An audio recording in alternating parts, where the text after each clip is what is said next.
Manipur Photography Club ki Taramari Suba Foundation Day ngasi SAGOLBAND SAYANG PUKHRI MAPALda Ching Lemna Pangthokhre Thoramaduda Manipur Photography Club ki President R.K. Chandrajit, Vice President Loyangamba Kundongbam, Senior Executive Member Jinaw Sharma Amade, Club Asigi Advisor Su Oiriba Thoba District Additional SP Law and Order Hizam Devendrana Maruiba Mitunglen Singwina Saruyaki, Thoramaduga Mari Lainana, Manipur Photography Club ki President Rajkumar Chandrasin Hai, Manipur Photography Club na hek Safong Lakpadagi, Photography ga Mari Lainaba Tabak Thoram Kaya Pangthoktuna Lakli. Masigi Manung Chana Manipur Lengaki Tongan Department Kayaga Kutsam Naraga Tabak Thoram Kaya Pangthokhre. Manipur da Tegnariba Irang Asina Maram Oiraga Club Asigi Tabak Thoram Sing Matam Kara Taptharurabasu Hausi Makha Taba Thoram Kaya Paikhanaba Honari Chaliba JSG February Thagi Ahuba Saruktasu Photo Work Amade Competition na Chingba Kaya Pangthongnaba Semsari Hainasu Pangna Makhatana Fongdokhi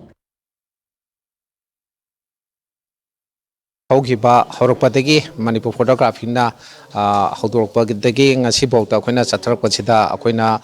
Akoigi Manipur government ki Makada Leba Tourism Department ki Makada Akoina Sangai Festival na Chingba Adegi Tourism ki calendar Pogpada Adegi Atopa Department Amadi Mayamda Akoigi calendar ki Mayamama Akoi Manipur Photography Club ki photo Mayamama Akoina contribute Tauraga Ngasibota Akoi Laki Aduga Hojik Akoina Atopa ki Mayamama Department Singi Akoida Harakpalai Madusu Akoigi Manipur Photography site ki photo Mayamama Akoigi Pigi Aduga Moigi Pamjaba Department Pamjaba